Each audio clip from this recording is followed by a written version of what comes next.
কে তো রেডি হয়ে গেছি, মানে একটু জাস্ট ফ্রেশন আপ হয়েছি। লাঞ্চ টাইম অলরেডি কমপ্লিট হয়ে যাচ্ছিল, তো ফটাফট লাঞ্চটা করতে আছি।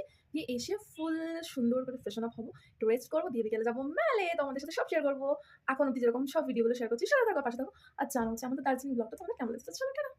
তো গাইজ, এটা হচ্ছে ওদের রেস্টুরেন্ট। এটা একদম টপ ফ্লোরে, এর উপরে জাস্ট ছাদ আছে, আর কোনো ফ্লোর নেই। আর এদের রেস্টুরেন্টের ভিতরে একটা বহুত বড় লাইব্রেরি আছে, এখানে প্রচুর টাইপের বুকস আছে, তোমরা চাইলে পড়তে পারো।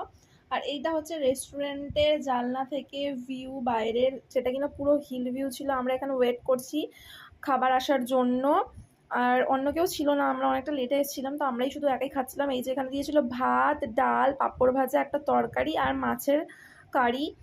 আর তরকারিটা জাস্ট দুর্দান্ত ছিল গাইস। আর এইটা হচ্ছিল কি আমাদের রুম থেকে, মানে হিল ভিউটা যদি ক্লিয়ার স্কাই থাকে, তো আমরা এখান থেকে কিন্তু কাঞ্চনজঙ্ঘাও দেখতে পেতে পারি। তো দেখা যাক দেখতে পাই কিনা। আর তোমাদের কেমন লাগছে ব্লগগুলো কমেন্ট সেকশনে জানাও, আর ভালো লাগলে দুটো বাচ্চাটিকে সাবস্ক্রাইব করে দাও।